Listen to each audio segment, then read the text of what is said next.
Last lecture में हमने chapter 4 complete कर दिया था. Now today we are going to start with chapter 5. The name of chapter 5 is accounting equation and business transaction.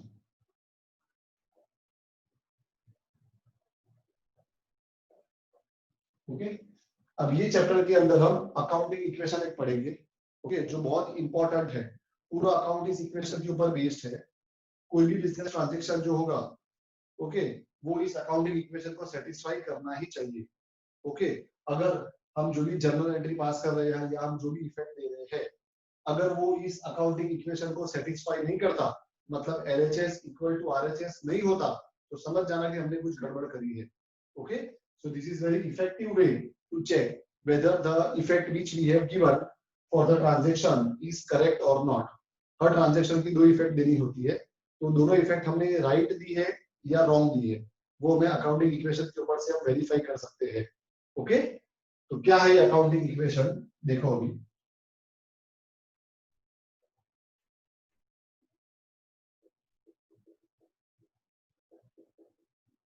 Accounting equation है assets is equal to capital plus liabilities. Okay asset equal to capital plus liability. Left side पे assets है और right side पे दो चीजें है capital plus liability. In short अपने ऐसा लिख सकते हैं A equal to C plus L. Asset equal to capital plus liability. Okay ये हर ट्रांजैक्शन में ये वाला इक्वेशन सेटिस्फाई होना ही चाहिए. मतलब LHS should be equal to RHS. Okay या तो इक्वेशन शुड बी बैलेंस्ड. अब ये इक्वेशन कौन सी सिचुएशन में बैलेंस रहेगा तो वो देखते हैं. The accounting equation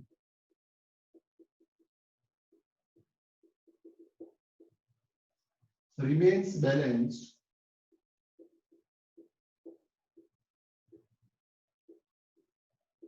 if very first condition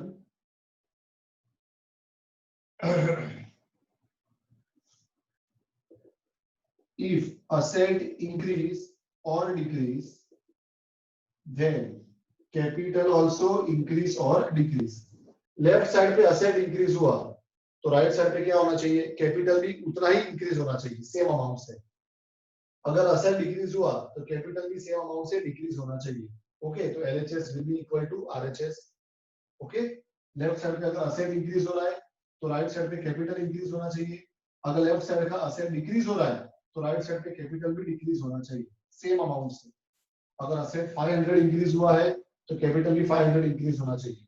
अगर असेट 1000 डिक्रीज हुआ है तो कैपिटल भी 1000 डिक्रीज होना चाहिए. तो अपने आप इक्वेशन कैसा हो जाएगा balanced. Second if asset increase और डिक्रीज देन लायबिलिटी इंक्रीज और डिक्रीज. राइट साइड पे लायबिलिटी तो है तो ऐसा भी हो सकता है कि अगर असेट इंक्रीज हुआ तो सामने लायबिलिटी इंक्रीज हो गई. लेफ्ट साइड पे असेट डिक्रीज हुआ तो राइट साइड पे लायबिलिटी डिक्रीज हो गई. तो भी इक्वेशन कैसा रहेगा बैलेंस्ड. और ये जो पहली दो इफेक्ट है ये दोनों इफेक्ट कहां पे हो रही है ऑपोजिट साइड पे. मतलब कि एक इफेक्ट लेफ्ट में हो रही है और एक इफेक्ट राइट में हो रही है. ओके पर जरूरी नहीं है कि दोनों हर बार दोनों इफेक्ट लेफ्ट और राइट में ही होगी. ऐसा भी हो सकता है कि both the effect are on same side. जैसे कि इफ वन असेट इंक्रीज और decrease then another asset decrease और इंक्रीज. देखो ऑपोजिट चीज है. अगर एक असेट इंक्रीज हो रहा है तो सामने दूसरा असेट क्या होना चाहिए डिक्रीज. तो अपने आप इक्वेशन बैलेंस हो जाएगा. ओके मान लो अभी लेफ्ट हैंड साइड और राइट हैंड साइड इक्वल है. दोनों की वैल्यू 500 है फॉर एग्जांपल. अब लेफ्ट साइड पे एक असेट 200 इंक्रीज हुआ और लेफ्ट साइड पे दूसरा असेट 200 डिक्रीज हुआ. तो लेफ्ट साइड पे 200 इंक्रीज हुआ और 200 डिक्रीज हुआ वापस उधर ही आ गए 500 पे आ गए. LHS equal to RHS. Okay तो अगर सेम साइड पे इफेक्ट दे दी है तो अगर एक असेट इंक्रीज हो रहा है तब दूसरा डिक्रीज होना चाहिए और अगर एक असेट डिक्रीज हो रहा है तो दूसरा इंक्रीज होना चाहिए. तो भी हमारा इक्वेशन बैलेंस रहेगा. उसी तरह से निकल। इफ राइट साइड पे भी हो सकता है, इफ कैपिटल इंक्रीज और डिक्रीज देन लायबिलिटी डिक्रीज और इंक्रीज, अगेन ऑपोजिट चेंज। अगर कैपिटल इंक्रीज हो रहा है राइट साइड पे, तो राइट साइड पे कोई दूसरी लायबिलिटी क्या हो जानी चाहिए, डिक्रीज हो जानी चाहिए। और अगर कैपिटल डिक्रीज हो रहा है तो लायबिलिटी उसी अमाउंट से इंक्रीज होनी चाहिए। अगर ऐसा हो गया तो भी क्या होगा, इक्वेशन इज बैलेंस्ड। ये है ऑपोजिट की जगह पे सेम साइड, ये चेंजेस सेम साइड पे हो रहे हैं। अब तुम ध्यान से देखोगे अगर, तो अगर चेंज ऑपोजिट साइड पे हो रहे हैं तो वो सेम चेंज होते हैं, इंक्रीज के साथ इंक्रीज, डिक्रीज के साथ डिक्रीज। पर अगर सेम साइड पे चेंज हो रहा है तो वो ऑपोजिट चेंज होता है, मतलब इंक्रीज के साथ डिक्रीज हो रहा है और डिक्रीज के साथ इंक्रीज हो रहा है। Okay, any doubt? नो। और ये सब को कोई ज्यादा दिमाग में नहीं लेना है, अपने जब सम्स करेंगे ओके तो तुमको सब अपने आप क्लियर हो जाएगा। अब इसका जो सम है ना बहुत बड़ा सम है, वो इस बोर्ड पे तो आएगा नहीं, आएगा तो बहुत घिचड़म हो जाएगा, तुमको कुछ पता भी नहीं चलेगा। इसके लिए ये चैप्टर में से एक ही सम है, वो एक सम हम पूरा मैं अपने कंप्यूटर में करूंगा और स्क्रीन शेयर करूंगा तो तुमको पता चलते जाएगा। तुमको भी CW में करना है और तुमको CW में आमने सामने वाला पेज यूज करना है कंपल्सरी, आमने सामने वाला पेज पूरा आमने सामने करके पूरा 2 पेज यूज करोगे तब जाके तुम्हारा सम कंप्लीट होगा।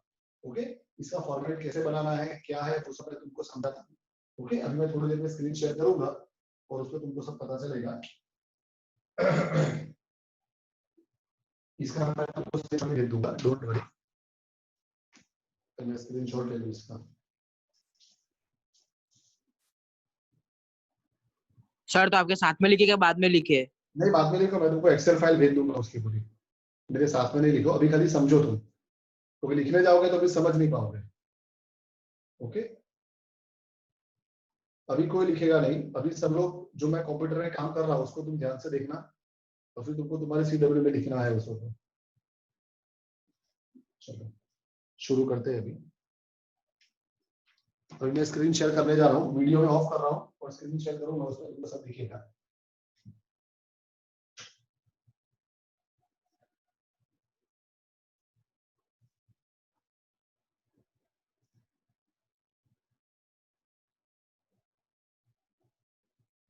ओके, अब तुमको स्क्रीन पे पूरा एक फॉर्मेट दिख रहा है।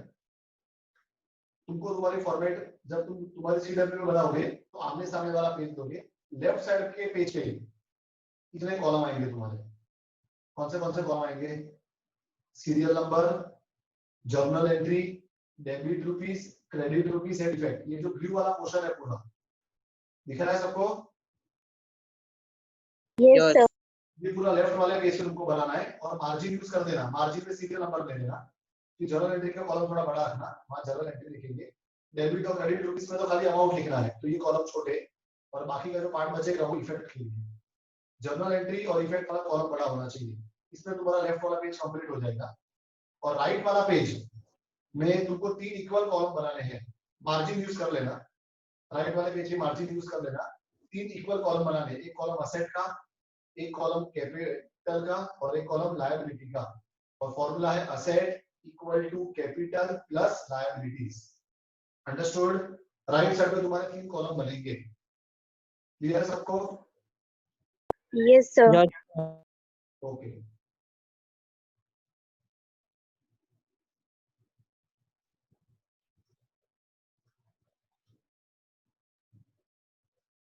राइट साइड पे ये अपना इक्वेशन है, देखो राइट साइड पे सिर्फ इक्वेशन ही है, asset equal to capital plus liability. Asset हो गया पूरा अपना LHS left hand side, okay, और ये पूरा हमारा राइट हैंड साइड हो जाएगा RHS, जिसमें आएगा कैपिटल प्लस लायबिलिटी। ओके, और हर ट्रांजैक्शन में हम देखेंगे कि LHS always remain equal to RHS। चलो अब हम शुरू करते हैं। सब लोग टेक्स्ट बुक चैप्टर नंबर 5 का एक्सरसाइज पे आ जाओ। एक ही समय उसमें question number 2, right journal entry for the following transaction and explain accounting treatments based on equation.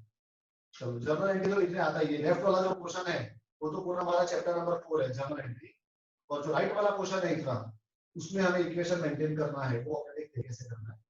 चलो सीरियल नंबर 1, कौन बोलेगा मुझे इसकी journal entry? commenced business with capital of rupees 80,000. Business start करा है और ओनर कैपिटल 80,000 लेकर आया है, तो क्या जर्नल एंट्री आएगी? बोलो। Cash account debited. Cash comes in, cash owner लेकर आया तो cash comes in, debit what comes in, तो कैश अकाउंट डेबिट हो जाएगा, cash account debited. Okay, to क्या आएगा? Capital account. Credit the giver to capital account. Amount कितना आएगा? 80,000। और इफेक्ट, अब कैश के लिए क्या इफेक्ट देंगे हम? क्या लिखेंगे? कैश कम्स इन। और कैपिटल के लिए क्या लिखेंगे हम? Owner is the credit giver. अब देखो, अब यहाँ पे बहुत ध्यान रखना है। अब ये जब ट्रांजैक्शन हुआ है, अभी हमारे बिजनेस में कुछ भी नहीं, हमने बिजनेस स्टार्ट करा है, तो स्टार्टिंग में तो कुछ भी नहीं होगा। अब इनिशियली ओनर क्या करा? ओनर कैश लेकर आया 80,000 का अपने बिजनेस के अंदर, अपनी दुकान के अंदर 80,000 कैश लेकर आए, तो हमारे बिजनेस का कैश बैलेंस कितना हो जाएगा? 80,000 हो जाएगा। यस और no? Yes. And cash balance क्या होता है? Cash balance and bank balance both are our asset, दोनों हमारे असेट होते हैं। ओके, तो यहाँ पे कैश हमारा इंक्रीज हो रहा है, तो कैश करके लिख देने का। कितना हो रहा है हमारा कैश? 80,000। तो कैश 80,000, और ये कैश किसने दिया है? ओनर ने। तो दूसरा कौन सा अकाउंट अफेक्ट हो रहा है? Capital account. तो कैपिटल में लिख देंगे हम कैपिटल। कैपिटल भी कितना हो गया? 80,000। Okay, any doubt? नो। ये फर्स्ट वाली एंट्री में कहीं पर भी कोई भी लायबिलिटी नहीं हुई है बिजनेस की। अभी हम पे कोई कर्जा नहीं हुआ है, ओनर ने अभी खाली 80,000 बिजनेस को दिया है। ओके, तो कैश बैलेंस हमारा 80,000 हो गया, असेट हो गया 80,000, और ओनर ने पैसा दिया तो कैपिटल 80,000 हो गया। लायबिलिटी में कुछ फर्क नहीं पड़ा है, लायबिलिटी जीरो। तो चलो बताओ, असेट का टोटल कितना हो गया? 80,000। कैपिटल का टोटल कितना है? 80,000। और लायबिलिटी का टोटल कितना है? जीरो। ओके, तो चेक कर लेते हैं क्या एलएचएस और आरएचएस का टोटल सेम है? है ना सेम। एलएचएस मतलब असेट, कितना है असेट का टोटल? 80,000। और आरएचएस में दो चीजें, कैपिटल प्लस लायबिलिटी। कैपिटल का 80,000, लायबिलिटी का 0। 80,000 प्लस 0 80,000। ये जो ग्रीन वाला पार्ट कॉमन लेकर रखा है, मतलब ये पूरा आरएचएस है, दोनों को प्लस रखने का। तो चेक कर लो एलएचएस और आरएचएस का टोटल सेम है कि नहीं है? Yes sir. ओके, तो ये अपना फर्स्ट ट्रांजैक्शन पूरा कंप्लीट हो गया। इसमें कोई भी डाउट? नो। ओके, अब चलते हैं सेकंड ट्रांजैक्शन पे हम। अब देखो सेकंड ट्रांजैक्शन में क्या हो रहा है? 20,000 deposited with bank and open account. 20,000 रुपया हमने बैंक में डिपॉजिट करा, तो 20,000 रुपया कहां से गया होगा? ओनर ने दिया 20,000 रुपया? नो। बिजनेस से हमने क्या किया? हमारे बिजनेस में देखो कैश बैलेंस 80,000 पड़ा है मेरा, उसमें से हमने 20,000 निकाला और बैंक में जमा किया। तो पैसा बैंक में जमा किया, तो bank is a receiver, debit the receiver, तो बैंक अकाउंट हो जाएगा debit. Okay, and cash goes out, credit what goes out to cash account. कितना रुपीस है? 20,000। ओके, अब इफेक्ट में क्या लिखोगे? पैसा बैंक में गया है, मतलब bank is the receiver, cash goes out. Okay, अब देखो इसकी दो इफेक्ट क्या आएगी? ऊपर वाले असेट और लायबिलिटी को, कैपिटल को, सबको ध्यान में रखना है। देखो ट्रांजैक्शन 1 तक हमारे पास कैश कितना था? 80,000 था। अब उसमें से हमने 20,000 बैंक में जमा करा दिया, तो हमारा कैश बैलेंस 20,000 कम हो गया होगा। दुकान में से 80,000 हमारे पास पड़ा था, उसमें से 20,000 हम लेके बैंक में गए, तो अब बताओ हमारा कैश कितना हो गया? 60,000। कैश हमारा 80,000 तो था। ओके, माइनस, अब माइनस हो गया, कितना माइनस हो गया? 20,000 हमने बैंक में डिपॉजिट किया है। ओके, तो अब हमारा कैश कितना हो गया? 60,000। तो कैश हो गया 60,000, पर अब हमारा बैंक बैलेंस भी तो 20,000 बड़ा है, ट्रांजेक्शन 1 तक हमारा बैंक बैलेंस था ही नहीं, जीरो था। ट्रांजेक्शन 2 में हमने हमारा बैंक अकाउंट ओपन करवाया है, तो बैंक बैलेंस हमारा 20,000 बढ़ गया है। बैंक में कितना लिख देंगे, अब सीधा आउटर कॉलम में 20,000 and out. No sir. No, sir. देखो ऊपर कैश 80,000 था, ऊपर के ट्रांजेक्शन को भूलना नहीं है, उसी को नीचे देते आना है। जब ट्रांजेक्शन 2 हम करेंगे तो ट्रांजेक्शन 1 की सारी एंट्री नीचे लाएंगे, ट्रांजेक्शन 3 जब करेंगे तो ट्रांजेक्शन 2 की सारी एंट्री हम नीचे लेके आएंगे। तो कैश हमारा 80,000 था, यहाँ पे लिखा, उसमें से 20,000 हमने निकाला बैंक में जमा करने के लिए, तो अब हमारी दुकान में कैश कितना बचा, 60,000 बचा। और अब भले हमारी दुकान में कैश कम हो गया है, लेकिन अब हमारा बैंक बैलेंस ओपन हो गया है और अब हमारा बैंक बैलेंस 20,000 हो गया है। ओके, अब दूसरी इफेक्ट कहाँ पे आएगी, दोनों इफेक्ट हमने दे दी। देखो कैश बैलेंस कम हुआ और बैंक बैलेंस इंक्रीज हुआ, तो दोनों इफेक्ट असेट में आएगा। यस और नो? एक असेट हमारा डिक्रीज हुआ, हमारा कैश बैलेंस डिक्रीज हुआ, और दूसरा असेट हमारा इंक्रीज हुआ, बैंक बैलेंस हमारा इंक्रीज हुआ। देखो मैंने बोर्ड पे लिखा ही है, मैं वापस ऐसा हो तो बताऊं, बोर्ड पे देखो तुम लोग। Number 3, if one asset increase और डिक्रीज, अनदर असेट डिक्रीज और इंक्रीज, वैसा ही हुआ ना। एक असेट हमारा कैश इंक्रीज हुआ, डिक्रीज हुआ, और सामने दूसरा असेट बैंक हमारा इंक्रीज हो गया। Any doubt? No sir. No, sir. हमारा लेफ्ट का टोटल कितना है असेट का, वो तो 80,000 ही रहेगा, 60 + 20। ओके, अच्छा अब ट्रांजैक्शन 1 में कैपिटल हमारा 80,000 था, कैपिटल को कोई फर्क नहीं पड़ा, कैपिटल सेम टू सेम ही रहेगा। ओके, फिर ट्रांजैक्शन 1 में हमारी लायबिलिटी 0 थी, उसको भी कोई फर्क नहीं पड़ा, लायबिलिटी हमारी 0 की 0 ही रहेगी।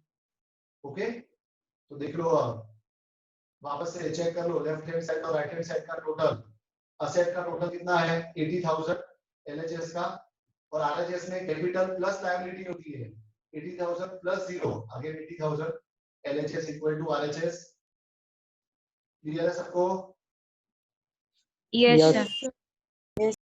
ऊपर वाली सब चीजें नीचे लेके आनी है। देखो ट्रांजैक्शन 2 जब कर रहे हैं तो ट्रांजैक्शन 1 की चीजें, कैपिटल 80,000 है, वो तो वैसा का वैसे रहेगा, कैपिटल कहाँ चेंज हुआ, लायबिलिटी 0 की 0 ही रही, वो कहाँ चेंज हुई, उसको कुछ अफेक्ट ही नहीं हुआ। अब थर्ड डेट को देखो क्या है, goods of 40,000 purchase from Himani on credit, goods of 40,000 purchase from Himani on credit, तो बोलो कैसे करेंगे एंट्री?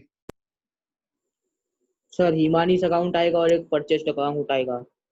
हाँ, अब देखो हमने गुड्स परचेज करे हैं, तो goods purchase account debit what comes in, तो परचेज अकाउंट हो जाएगा डेबिट, लेकिन इस बार हमने क्रेडिट पे परचेज करे, उधार पे, अभी तक हमने कैश नहीं किया है, तो Himani is a giver, credit is a giver to हिमानी's अकाउंट।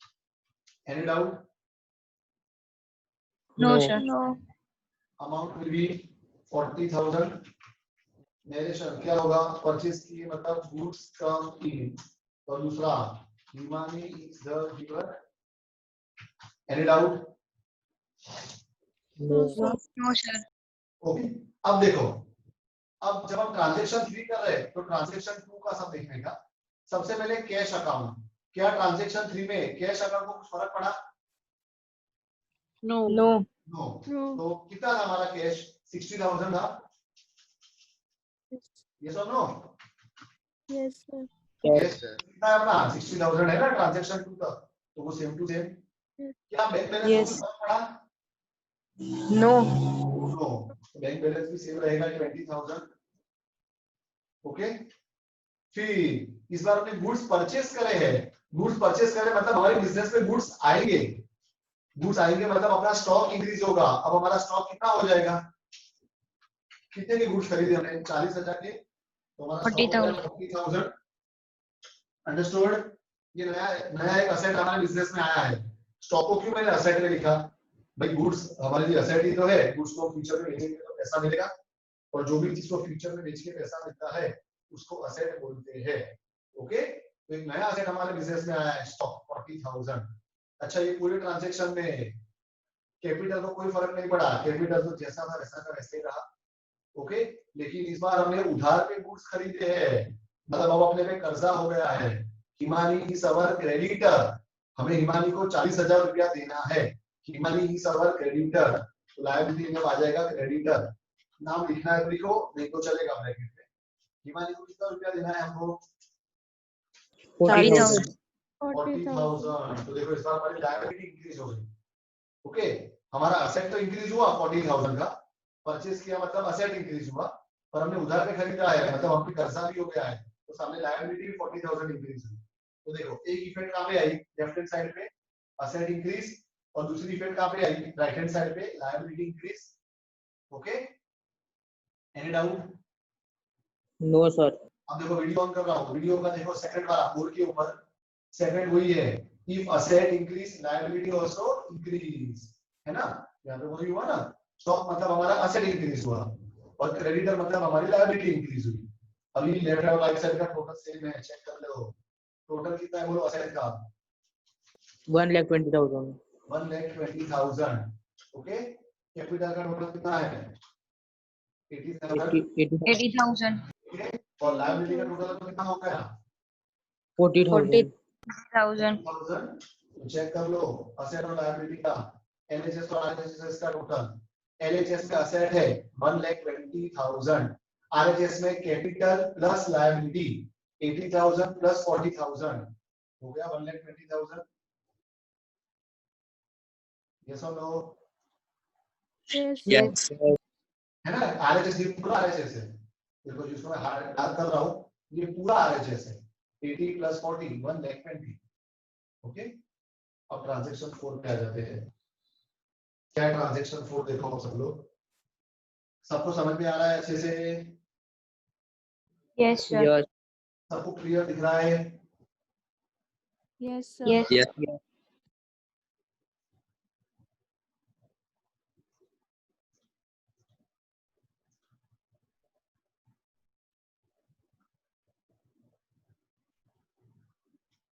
ओके,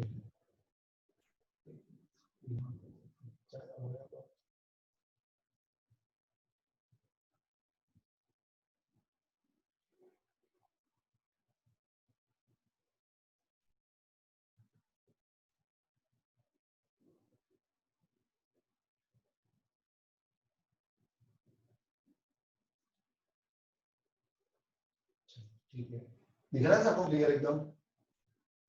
यस हाँ, नंबर 4। Yes, sir. नंबर 4 पे आ जाओ। अब देखो 4 नंबर में क्या है? Goods of 30,000 purchase for cash. बोलो क्या एंट्री आएगी? जर्नल एंट्री बोलो। हमने कैश में गुड्स खरीदे 30,000 के। Purchase account debit. Purchase account. Purchase account debit होगा, Purchase गुड्स का account debit. Purchase To account cash. To cash goes out, cash account. Account. Okay, amount है 30,000।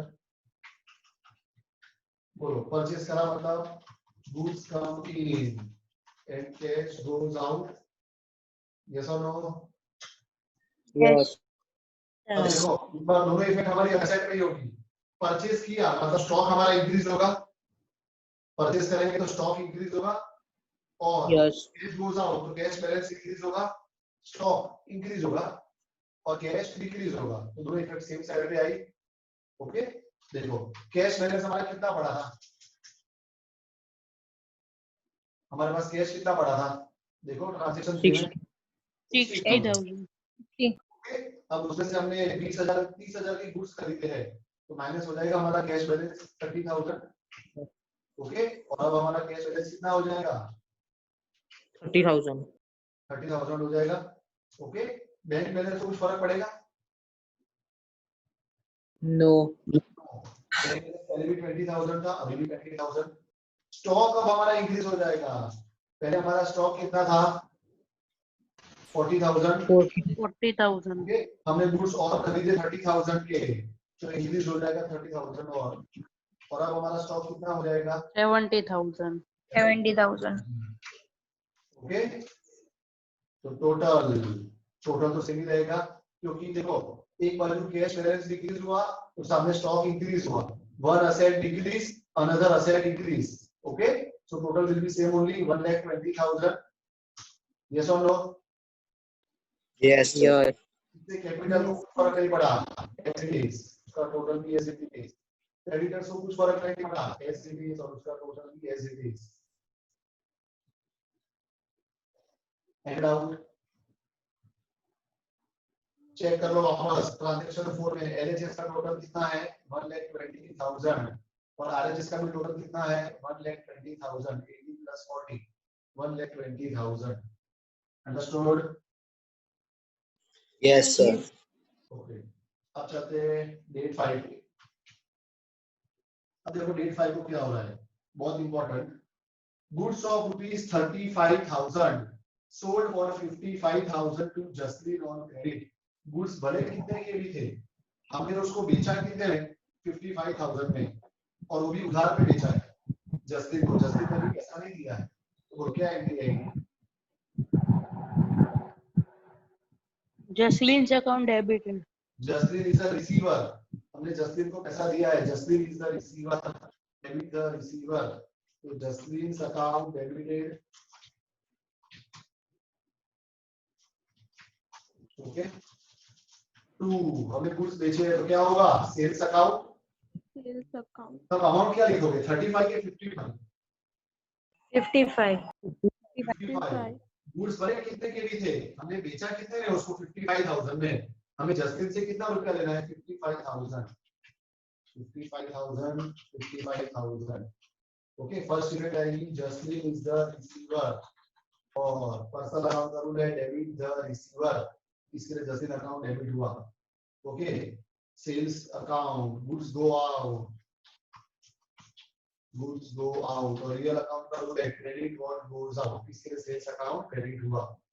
ओके, अच्छा अब ये ट्रांजैक्शन में क्या कैश बैलेंस को कुछ भी फर्क पड़ेगा? नो नो, कैश ना तो आया है ना तो गया है, तो कैश कितना रहेगा हमारा? कितना था ट्रांजैक्शन 4 तक हमारा कैश 30,000, कैश हमारा 30,000 ही रहेगा। बैंक बैलेंस में कुछ फर्क पड़ेगा? बोलो। No. नो। अच्छा, स्टॉक को कुछ फर्क पड़ेगा? गुड्स को? Yes. यस। स्टॉक हमारा कितना था 70,000 था। अब सुनना ध्यान से, उसमें से अगर गुड्स बेचे हैं तो स्टॉक माइनस होगा। कितना माइनस होगा? 55,000। 35,000। वो तो हमने उसको 55 में बेचा है, पर हमारे स्टॉक की एक्चुअल वैल्यू तो 35,000 ही थी। हमारे गुड्स तो 35,000 के कम हुए, वो तो हमने 20,000 अपना प्रॉफिट ऐड करके उसको 55,000 में बेचा, बराबर है। तो स्टॉक के अंदर हमेशा कौन सी वैल्यू लिखनी थी? जो उसकी कॉस्ट प्राइस होती है वही लिखनी थी। स्टॉक की एक्चुअल वैल्यू 35,000 है, तो अपना स्टॉक कितना कम हुआ? 35,000 कम हो गया। अंडरस्टूड? या 55 मत लिखना। समझ में आया सबको? Yes. तो स्टॉक की एक्चुअल वैल्यू 35,000 ही है, तो हमारा स्टॉक कितना बचा? 35,000 का बचा। Okay, Yes. अब देखो हमें जसलीन से पैसा लेना बाकी है, हमें जसलीन से पैसा लेना बाकी है, तो जसलीन बिकम्स आवर डेटर। हमें जिनसे भी पैसा लेना बाकी होता है वो सब हमारे डेटर होते हैं। हमें जसलीन से पैसा लेना है तो जसलीन क्या बन जाएगी हमारी? डेटर। और डेटर मतलब कौन? जिसे फ्यूचर में पैसा मिलने वाला है, मतलब debtors are the current assets of the business. इसलिए यहाँ पे लिखेंगे हम असेट वाले साइड पे डेटर। कौन है डेटर? जसलीन। जसलीन से हमें कितना रुपया लेना है बोलो? 55,000। 55,000. एड आउट ऊपर से No, कैश sir. लिख दिया, स्टॉक भी लिख दिया, डेटर एक नया एसेट ऐड हुआ वो भी लिख दिया। तो बताओ हमारा टोटल असेट का कितना हो गया? करो टोटल।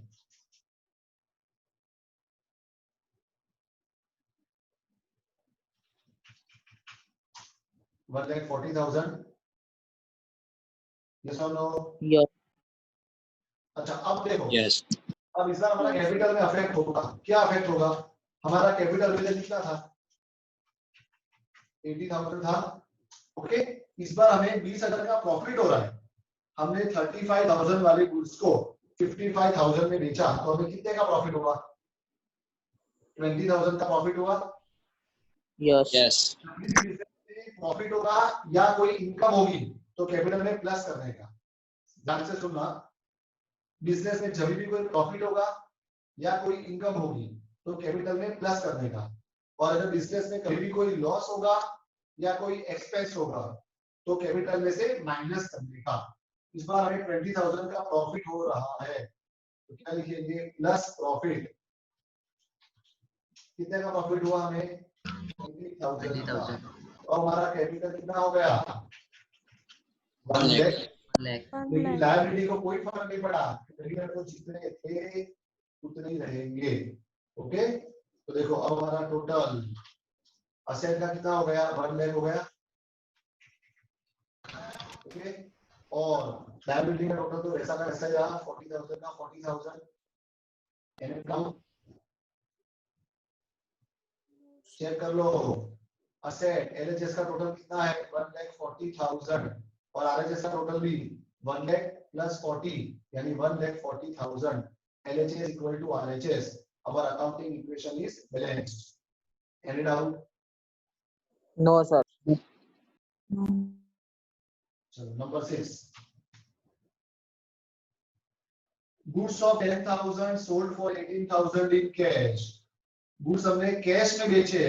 गुड्स भले 10,000 के थे हमने बेचा कितने में 18,000 में। तो जर्नल एंट्री कौन से रुपए से आएगी 18,000 से 18,000. बोलो क्या एंट्री आएगी हमने कैश में बेचा है तो कैश कम्स इन। हमारे बिजनेस में कैश आएगा और रियल अकाउंट का रूल है डेबिट व्हाट कम्स इन तो कैश अकाउंट डेबिटेड।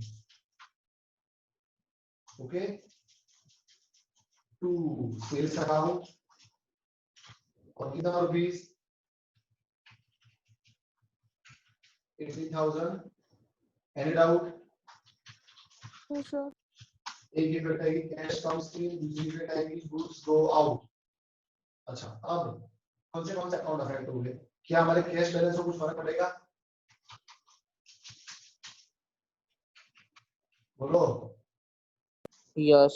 यस 30,000 तो कैश हमारे पास पड़ा ही था और 18,000 कैश आया हमने गुड्स बेचे तो अब हमारा कैश बैलेंस कितना हो गया 48,000. 48,000। बैंक बैलेंस में कोई फर्क पड़ेगा No. No. No. Bank balance ऐसे रहेगा 20,000। ओके अब स्टॉक को कुछ फर्क पड़ेगा Yes.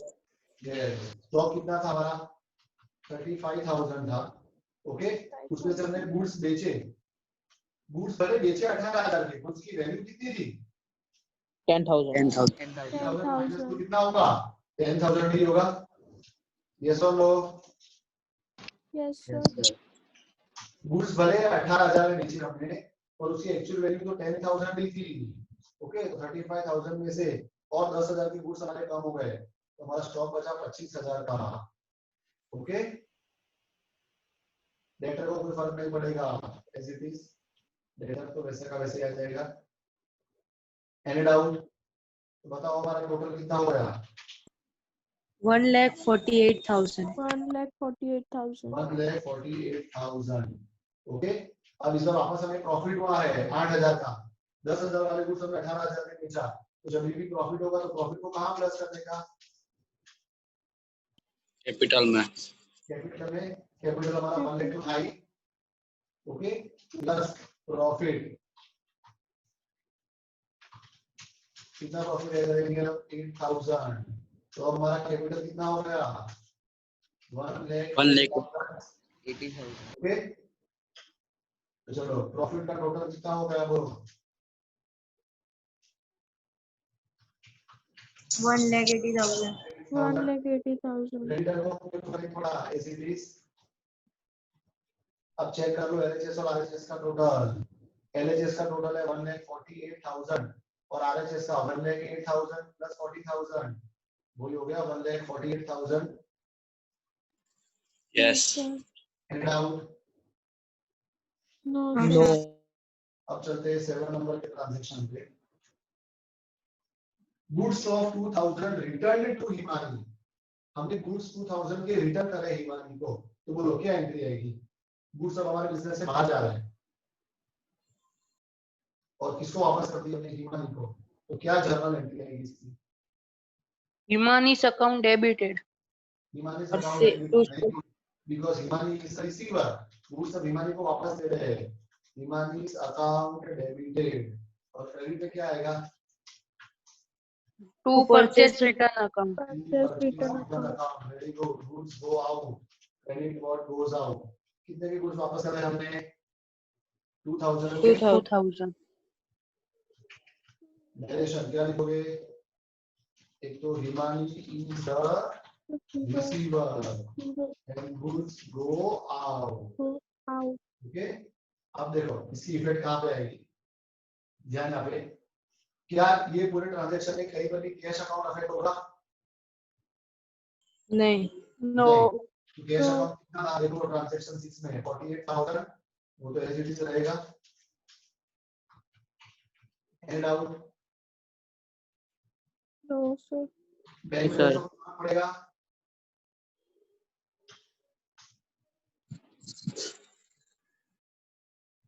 तो बैंक बैलेंस से कुछ फर्क पड़ेगा? बोलो।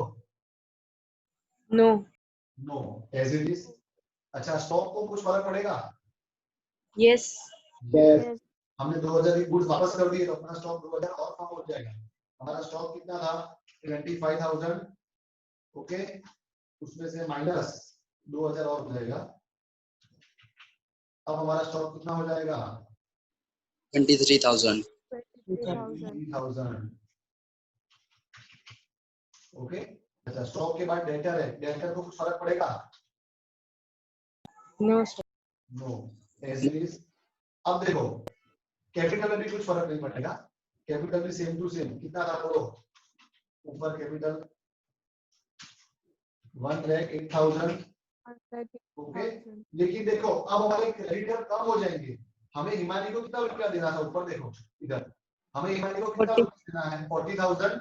40,000. और उसमें से हमने उसको 2000 की गुड्स तो वापस कर दिए, तो अब हमें Himani 38,000. 38,000।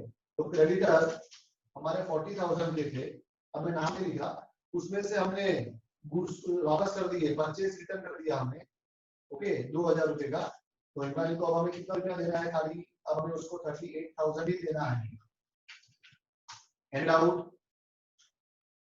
No sir. No, sir. LHS का टोटल कितना है? असेट का करो टोटल फटाफट।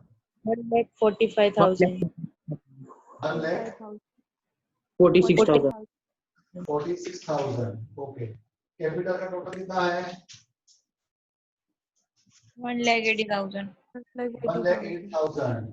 ओके, और क्रेडिटर का टोटल कितना? लायबिलिटी का टोटल कितना है?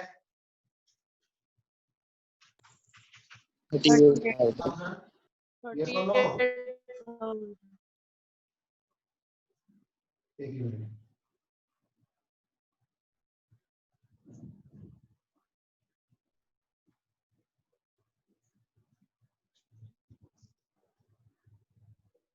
ओके, तो चेक कर लो अब एलएचएस और आरएचएस का टोटल। एलएचएस का टोटल है 1,46,000 और आरएचएस में 1,08,000 प्लस 38,000 करोगे तो कितना होगा?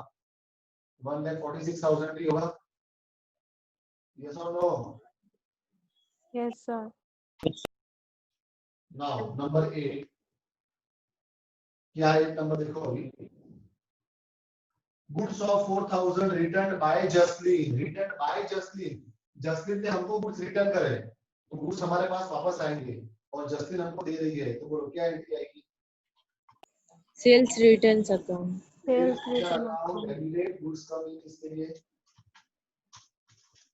To Jasleen account, because Jasleen is the giver. कितने रुपीस के गुड्स वापस आए हमारे पास? 4,000 के। चलो, एक इफेक्ट क्या आएगी? गुड्स कम इन, और दूसरी इफेक्ट क्या आएगी? Jasleen is the giver. Okay, क्या इसमें कैश अकाउंट को कुछ फर्क पड़ेगा? नहीं पड़ेगा। बैंक अकाउंट को फर्क पड़ेगा? नहीं पड़ेगा। No. Stock No. को फर्क पड़ेगा? Yes. पड़ेगा। Yes. स्टॉक हमारा 23,000 था, देखो ऊपर, और वापस जसलीन हमको और 3,000 की गुड्स वापस भेजे, 3,000 और ऐड हो गया हमारा स्टॉक। नहीं, 3 नहीं, 4,000 के। 4,000। ओके, तो हमारा स्टॉक कितना हो गया वापस? अब 27,000. 27,000. तो हमारे डेटर डिक्रीज हो गए। हमें जसलीन से 55,000 रुपीस लेना था, और उसमें से जसलीन ने हमको 4000 की गुड्स वापस कर दिए, तो अपने को जसलीन से कितना रुपया लेना है? 51,000 51. जसलीन से पहले हमें लेना था 55,000, उसमें से माइनस उसने हमको रिटर्न कर दिए गुड्स 4000 के। ओके, अब हमें जसलीन से लेना है 51,000 रुपीज। तो देखो, एक असेट 4000 से इंक्रीज हुआ है और दूसरा असेट 4000 से डिक्रीज हुआ है, तो टोटल में कोई फर्क नहीं पड़ेगा। टोटल कितना रहेगा तुम करोगे तो भी 46,000 1,46,000 ही रहेगा, है ना? Yes. Yes. इस बार कैपिटल को कुछ फर्क नहीं पड़ा, एज इट इज। क्रेडिटर कितने हो जाएंगे अब हमारे, जैसे थे वैसे ही। कितने थे? 38,000। Okay,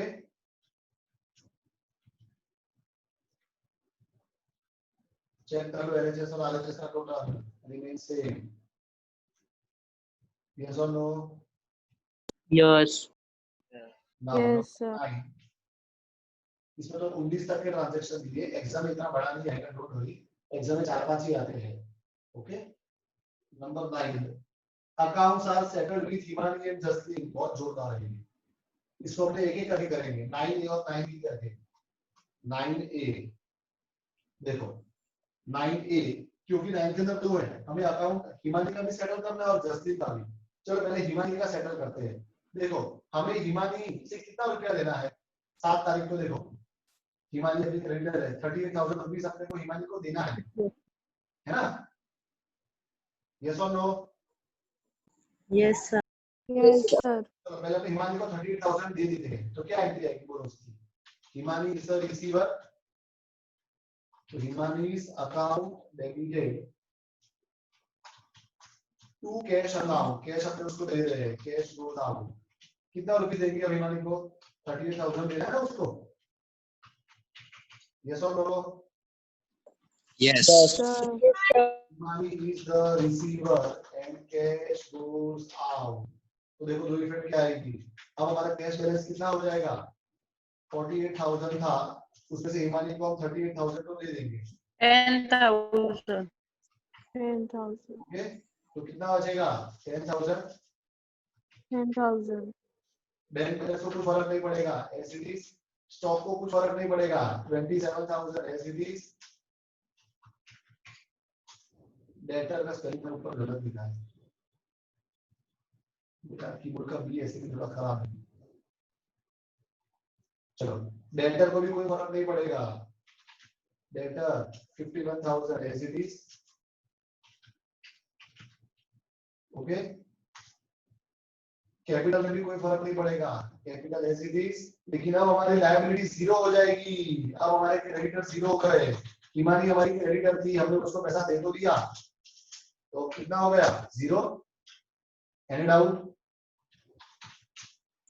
No, sir. No, sir. कितना हो रहा है? 1,00,000. 0. और कैपिटल भी कितना है? 1,08,000 है। यस और नो? Yes. लायबिलिटी का टोटल कितना है? 0. 0। ओके,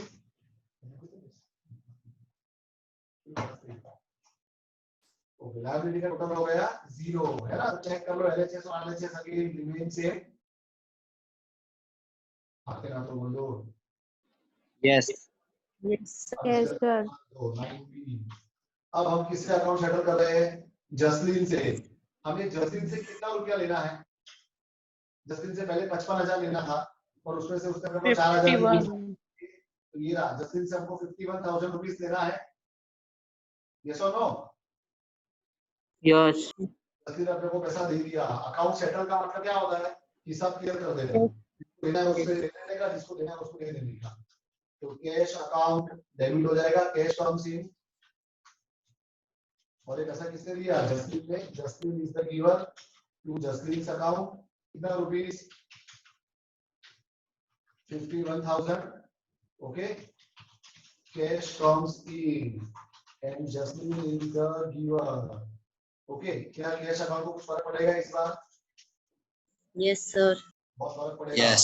हमारा कैश बैलेंस 10,000 था, जस्टिन ने हमको कितना दिया, 51,000 दिया। 1,000. अब हमारा कैश बैलेंस फिर से हरा भरा हो गया है, 61,000। 61,000. 61,000. क्या बैंक बैलेंस में कुछ फर्क पड़ेगा? नो। स्टॉक में कुछ फर्क पड़ेगा? बोलो। No. No. No. Okay.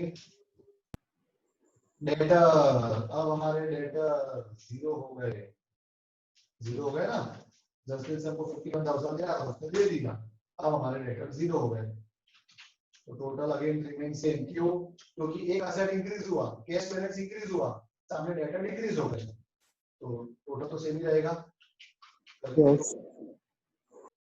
Capital को कुछ फर्क नहीं पड़ा, एज इट इज। क्रेडिटर को भी कुछ फर्क नहीं पड़ा, as it is. Any doubt? No, sir.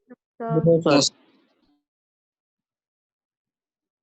अब नंबर 10 देखो, क्या है 10 में? विड्रू ₹5,000 फ्रॉम बैंक, बैंक से 5,000 रुपया निकाला, ऐसा लिखा है पीछे, for personal use? No. No. मतलब बैंक से 5,000 रुपया निकाल के हम कहाँ लिख रहा है? बिजनेस में लिख रहा है। जब तक पीछे फॉर पर्सनल यूज ना लिखा हो तब तक उसको ड्राइंग्स में नहीं लिखने का। मतलब बैंक से जो 5,000 रुपया निकाल के कहाँ लिखा है? बिजनेस में। ओके, बिजनेस के अंदर क्या होगा? Cash comes in, Yes. Cash account debited, और बैंक से गया है, bank is a giver, credit is a giver to bank account 5,000। Any doubt? No, no, sir. sir. comes in when bank is a क्या cash balance में कुछ फर्क पड़ेगा? 100% पड़ेगा। हमारा कैश 61,000 था और बैंक से 5,000 रुपया निकाला हमने। ओके, 66 कैश बैलेंस कितना हो गया? 66,000. 66,000 हो गया। बैंक बैलेंस को फर्क पड़ेगा? यस पड़ेगा। हमारा बैंक बैलेंस 20,000 था, ओके, उसमें से हमने 5,000 विड्रॉ किया, अब हमारा बैंक बैलेंस कितना हो गया? 15,000. 15,000। पर देखो, एक असेट इंक्रीज हुआ और दूसरा असेट डिक्रीज हुआ, तो टोटल को कुछ फर्क पड़ेगा? No. No. Stock as it is रहेगा 27,000, डेटर एज इट इज रहेंगे 0। 0 है तो तुम ना लिखो तो भी चलेगा, डेटर, डेटर वाला पॉइंट हटा दो तो चलेगा, तो 0 हो गए। टोटल कितना है? वही रहेगा 1,08,000. कैपिटल को कुछ फर्क नहीं पड़ा, एज इट इज। क्रेडिटर को कुछ फर्क नहीं पड़ा, as it is.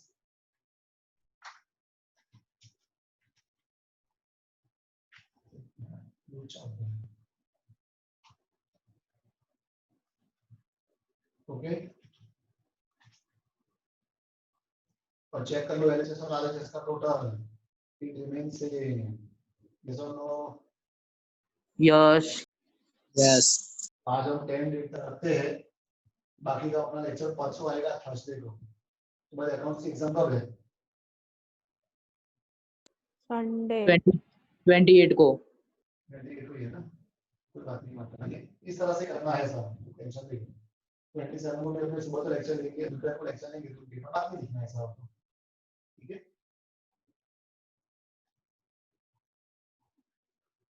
Any doubt? No.